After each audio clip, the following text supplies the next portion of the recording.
Caríssimos irmãos, irmãs em Cristo, caríssimo irmão e irmã que nos acompanha, que assiste essa Santa Missa em sua casa.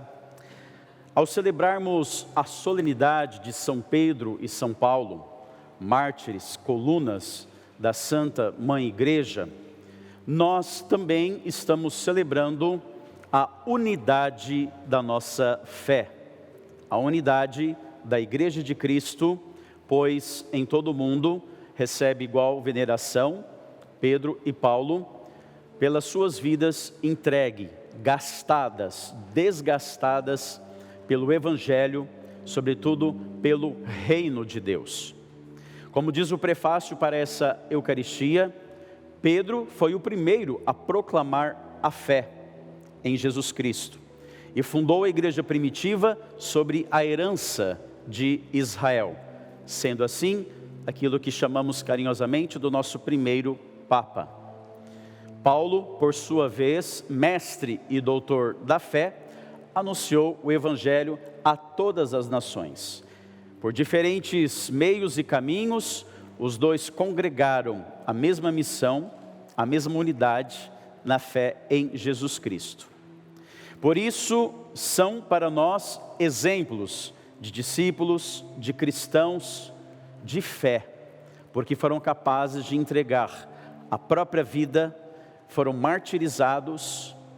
Pedro, diz a tradição, crucificado de ponta cabeça, porque não se achava digno de morrer igual o mestre. E Paulo, por sua vez, decapitado. E em Roma, na Itália, existe a Tre Fontane, que é um lugar onde existe 3 fontes, atribuindo-se uma curiosa devoção ou feito, que quando a cabeça de Paulo foi cortada, ela quicou 3 vezes, e nessas 3 vezes que ela quicou, bateu, nasceram 3 fontes. Se assim é, a água representa a vida, representa o batismo, representa o lado de Cristo, na cruz, quando então vemos nascer também e jorrar todos os sacramentos para a igreja e também para o mundo. Mas o que levou esses homens a entregarem a vida, desgastar a vida em prol do reino de Deus? Certamente foram a convicção que eles tinham de quem era Jesus Cristo, a convicção de quem era este Senhor, este Mestre. Certamente eles estavam convencidos de quem era Jesus Cristo, porque o conheciam. Por isso nós cristãos católicos temos que ter convicção da nossa fé, do nosso batismo, senão não seremos capazes de testemunhar nas pequenas coisas.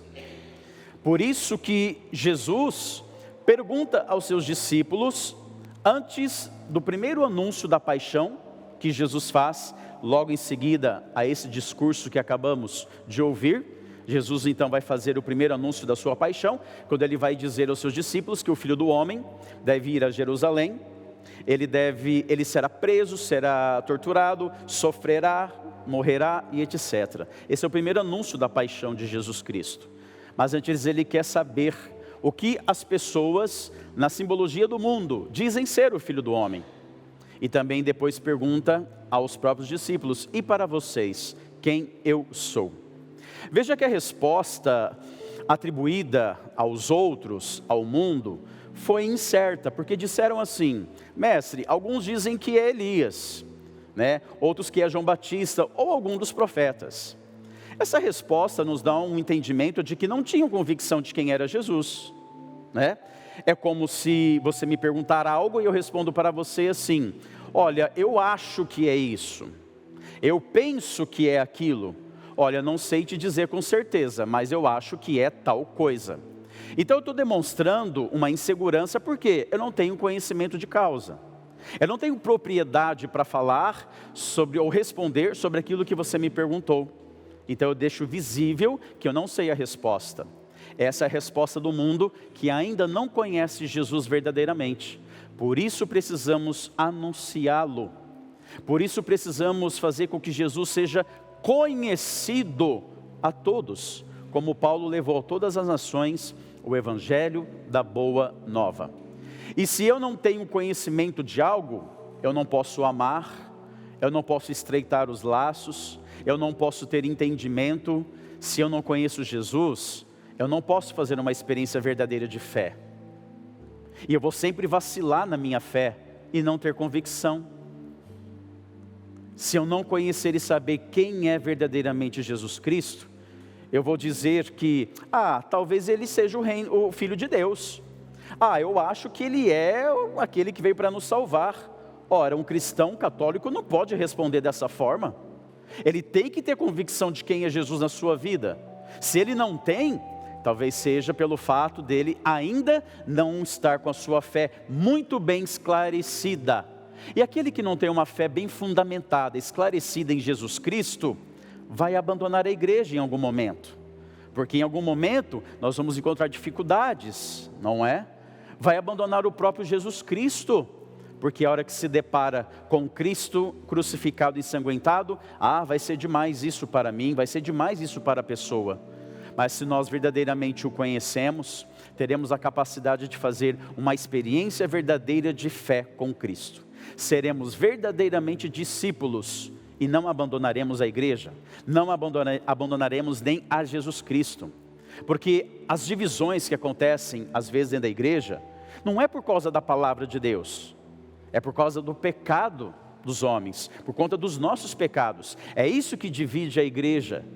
E por isso hoje precisamos rezar pela unidade da igreja, junto ao nosso pontífice Papa Francisco, porque fazemos comunhão com ele, pelo pontificado que ele recebeu, pela missão de suceder a Pedro e todos os outros apóstolos, os outros papas. Por isso que hoje carinhosamente devemos rezar, em especial pelo Santo Padre, o Papa Francisco, não é?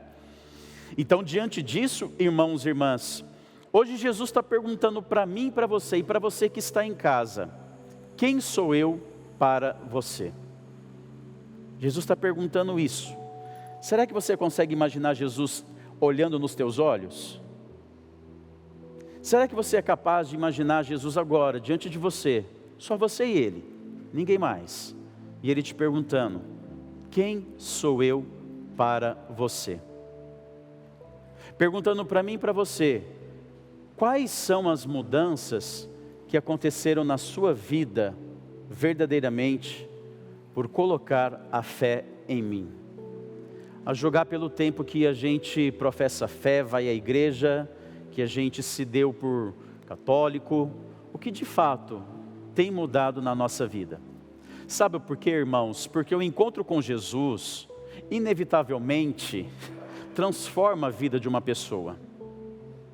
É impossível fazer uma experiência verdadeira com Cristo, com o seu amor, e a nossa vida não ser transformada. É impossível.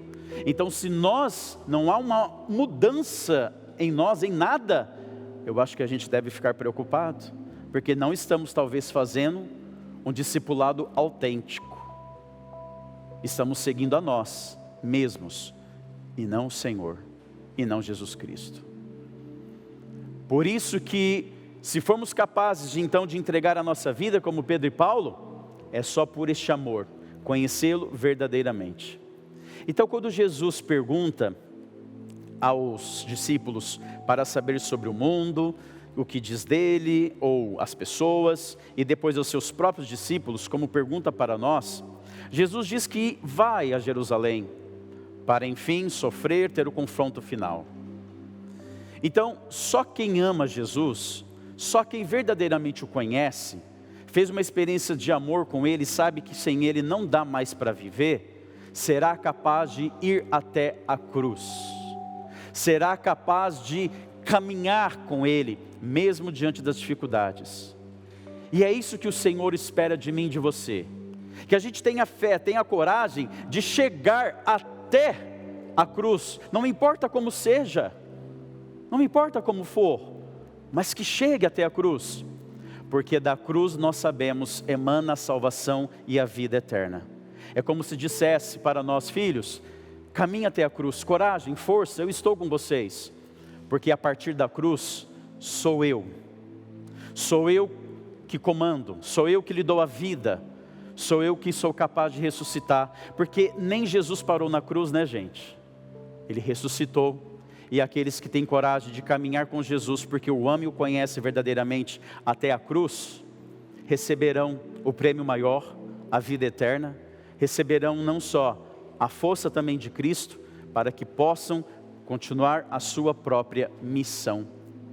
Então, diante disso tudo, irmãos, Pedro respondeu como voz da igreja. Aqui não é a resposta de Pedro, simplesmente a resposta da igreja, né? Tu és o Cristo, o Filho do Deus vivo. Essa é a profissão de fé da Igreja Católica Apostólica Romana, que Jesus é o Cristo ungido, o Filho do Deus vivo. E é isso que ela está anunciando há mais de 2000 anos. É isso que estamos fazendo aqui agora, anunciando Jesus como Filho de Deus, o ungido, o Messias, aquele que veio para nos salvar. E essa mesma fé é o fundamento da igreja, da nossa igreja. E essa fé nos dá a entender tudo que nós cremos e esperamos. Ou seja, a solidez da igreja está na fé, em crer na Santíssima Trindade, no mistério revelado em Jesus Cristo, que é o nosso Salvador, o Salvador da humanidade, irmãos e irmãs. Por isso, uma coisa é saber de Jesus a partir dos outros. Alguém me falou. Não. Outra coisa é aprender de Jesus a partir da minha experiência de vida com Ele. E quando você olha para trás, na sua vida, de tudo que você já precisou passar, sofrer, vivenciar, a gente diz, não tem como não amar esse Senhor, que sempre esteve comigo, né? Nos cárceres da alma, nos cárceres da vida, como esteve com Pedro. Por isso, meus irmãos, a primeira leitura de hoje é uma bela página para refletir sobre a importância da fé, do testemunho, a importância de nós orarmos e de confiar em Deus.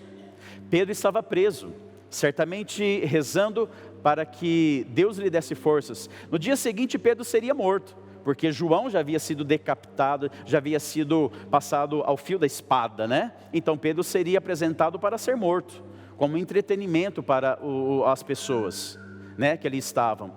E ele simplesmente orando, enquanto a igreja, a comunidade estava rezando. Gente, no momento em que Pedro sofria, a igreja rezava. Que maravilhoso é isso para nós. A igreja que dá força.